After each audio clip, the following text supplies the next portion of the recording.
Recorded at Equip HNA 2024 in Louisville, Kentucky. Here's your host, SiteOne trainer, Shawn Sandink. Hi, this is Shawn with SiteOne Landscape Supply, here with Hunter Bailey of, how do I say your company name? It's Hunter? Bailey's Hardscaping and Landscaping. Bailey's Hardscaping and Landscaping. Yes. So tell me a little bit about yourself, Hunter. Where are you located? What's your company do? Yeah, so we're in Maryville, Tennessee. We've been in business since 2011, and we're a hardscape landscape contractor. Hardscape. So mostly construction. Yep. Any maintenance at all, or On build, install, a little bit of maintenance. little bit of maintenance?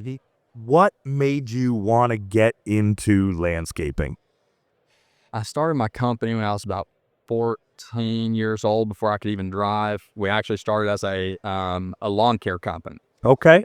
So we started a residential lawn care company. What year would that have been? Oh my gosh, that would have been sometime 2010, 11, probably 2011, 2012. Okay. Yeah.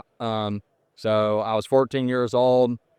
We went knocking door to door. I had my cousins and my buddies actually drive me around all the properties that we ended up, getting. And we grew to over 100 residential customers. I sold my residential lawn care company in 2019 to focus solely on the commercial lawn care side of things. And then, we started doing a lot of landscaping, hardscaping around 2018. Then I actually sold my lawn care company, the commercial lawn care company, in 2022 to Landscape Workshop. Okay. So that was a good transition, and we went fully in 2022 from lawn care, landscaping, maintenance, and hardscaping to solely hardscaping and landscape. Okay. So And dirt work. I mean, we do a lot of excavation work as well. So you can't even drive yet. Yep. And you start and you have a lawn care company. You grow it to the point that you sell it. Mm-hmm. What was that decision like? I knew I wanted to focus solely on the commercial side of things and get out of the residential lawn care, Okay. side of things.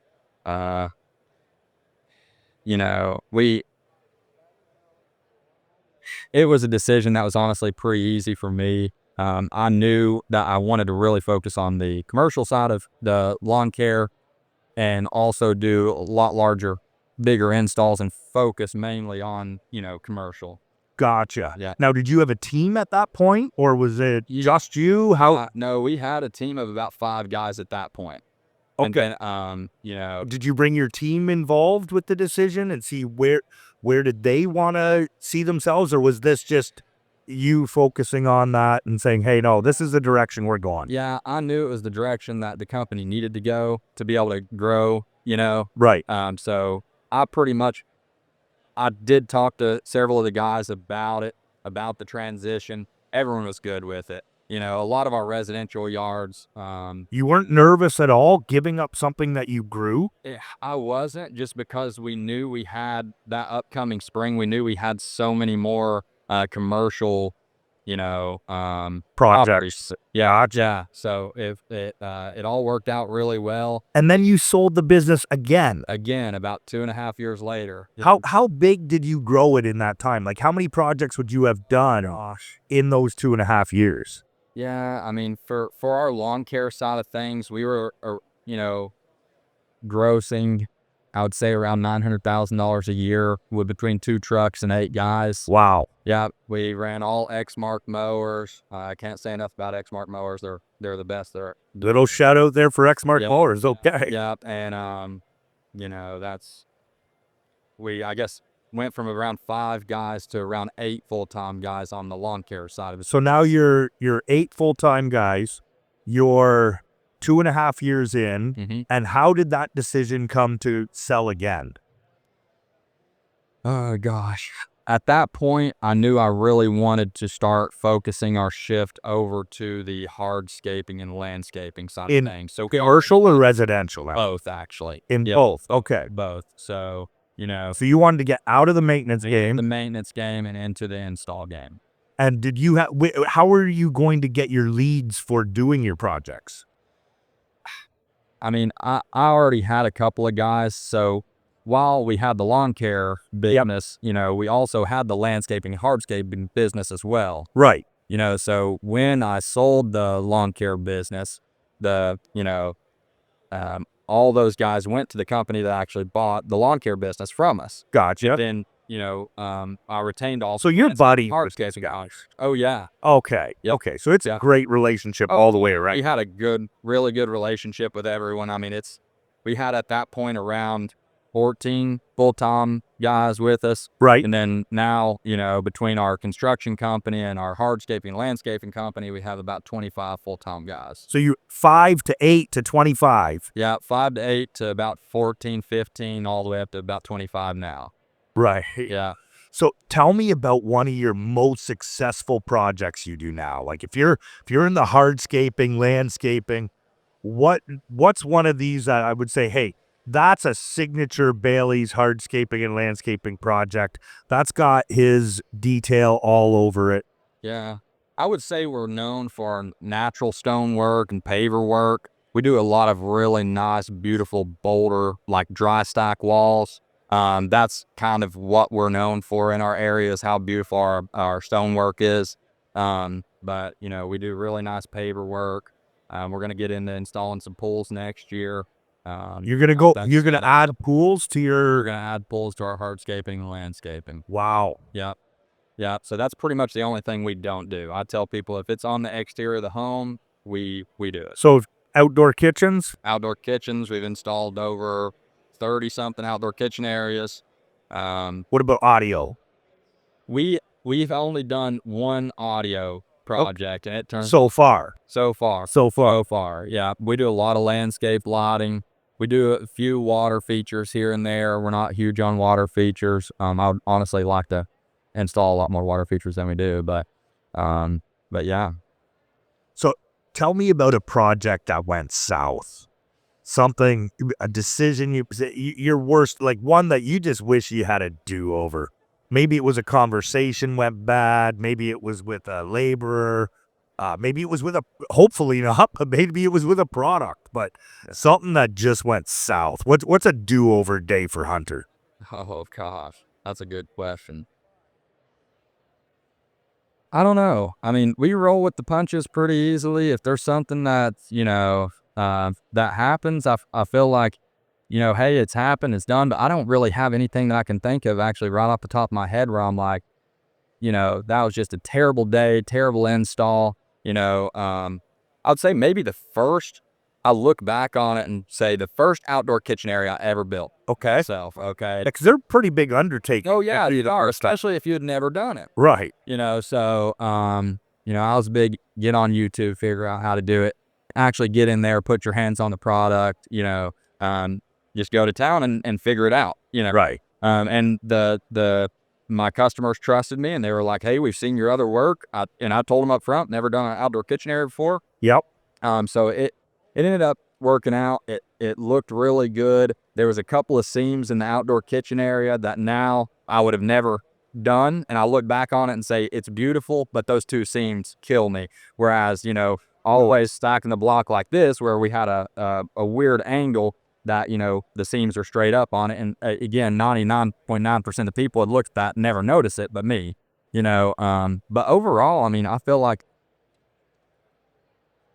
everything's going pretty well, and we never really have any of those oh crap moments. Hunter, you are blessed. Yes, sir. We have been talking to folks that have dropped their $60,000 mowers in a pond. Oh God. Folks that have had people screaming at them off the property. Yeah. People that have done a project at the wrong house. Oh wow. And so if you've got two seams, Hunter, you are blessed. You are blessed. Yeah, I mean, we've turned machines over, we've done stuff like that, but I mean, it's just, we turned a machine over 2 weeks ago. Well, then a skid steer, right? But I mean, that's just stuff that's. But nobody's screaming at you, nobody going, hey, Hunter, I can't even believe I paid you all this money and this is all I get for it. No, we've never. You're getting the opposite, aren't you? Like that. Oh yeah. You're getting, wow. We have customers that are waiting 6 months, on us to, come build their, dream outdoor area. And you know? are you finding that's mostly because of word of mouth then? That Yeah, it's pretty much all word of mouth. Just within the past couple of years, we actually started advertising, just to keep 25 full-time guys busy, for that long. It's a huge undertaking. absolutely. So we had started to ramp up some marketing stuff, but pretty much everything, a year and a half ago was pretty much word of mouth. 2 years ago. So what's the next 5 years look like? The next 5 years, obviously this upcoming season, we're going to install a lot of pools. So that's going to be nice. I would say our construction company's taking off, so we're actually starting to build some houses. Right. So that's nice. And then on the landscaping, hardscaping side of things, I really just plan to kind of keep a steady pace, and, it'll probably grow a little bit more. And honestly, I'll kind of cut it off at, 20 or so full-time, 25 full-time guys in the hardscaping. And I'd say that's kind of where we'll stay. Do you see technology affecting your business at all? Not really. No, everything we do is pretty much hands-on. I mean, it's, I don't really see any technology that's gonna, affect our business really. Right. You're more with natural stone, Mm-hmm. getting the cutters, making it happen, doing the precision work. And I can tell just by talking with you here, you're a man of your word. You're going to make sure everybody's happy with what's going on. Oh, for sure. And I tell every one of our customers, I will never collect our, final check until you are 100% satisfied with your project. Gotcha. And that's why we only have 5-star reviews. Right. You'll go to any social media, any Google app, anything. You'll never see less than a 5-star review. Right. That is fantastic. Yeah. So how do we help you? How does SiteOne, how do we fit into your business? SiteOne is phenomenal. So I work with Brian Gossett. He's my sales. Oh, shout out to Brian. I like it. Brian, he is my guy. He helps us every day. I can pick up the phone and call Brian at 10 o'clock at night. He's answering my call. Seriously, we buy, I don't know, $200,000, $300,000, $400,000 of product every year from you guys. Thank you. And you all are phenomenal. Your all's app is amazing. Whenever I'm late up at night working on estimates, I'm on the app, making sure, if you all have stuff in stock, making sure, checking pricing, so it aligns with our project. And whenever I'm quoting all the projects, instead of having to call in all the time or ask someone, hey, how much is this? You get on the app. I can figure it out. Super. It's really nice. So I use that constantly, but I can't say enough about SiteOne Maryville, SiteOne Knoxville. They're always so helpful. Everyone's amazing to work with. Oh, I appreciate that, Hunter. Yeah. One last question, then I'll let you enjoy the rest of the show Yes, here. sir. If somebody's starting out, and if you can picture Hunter from 2011, 2012, or they're just starting out, any advice you would give to them? What pitfalls should they avoid, or what could they do? I would say just don't give up on yourself. Like, I had years starting out where,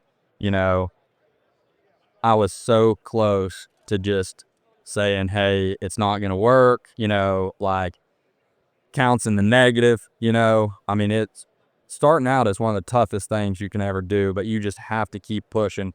We were 16-hour day guys, Right. And it's not a, hey, I'm going to get up at 9 or 10 and go in and do a few things till 2 or 3. You've got to bust it. You got to hump it every day. So, I would just say, don't give up. Just, just work your ass off, I guess. That's it. You're gonna. That's the only way you're gonna make it. Yeah. So I hear you. I think that's fantastic advice. Yeah. You got to work. You got to get it done. Yeah. And you got to please those customers. Yeah. And I'm so thankful for this time that you've given us. Thank you, Hunter. Me on. I appreciate this and enjoy the rest of the show. yes, sir. Thank you too. Thanks for tuning in to Confessions of the Craft. Ensure you never miss an episode by subscribing to the podcast, so you can be the first to hear new episodes and discover previous ones. Follow SiteOne on Facebook, X, formerly known as Twitter, Instagram, and LinkedIn for the latest trends and industry updates.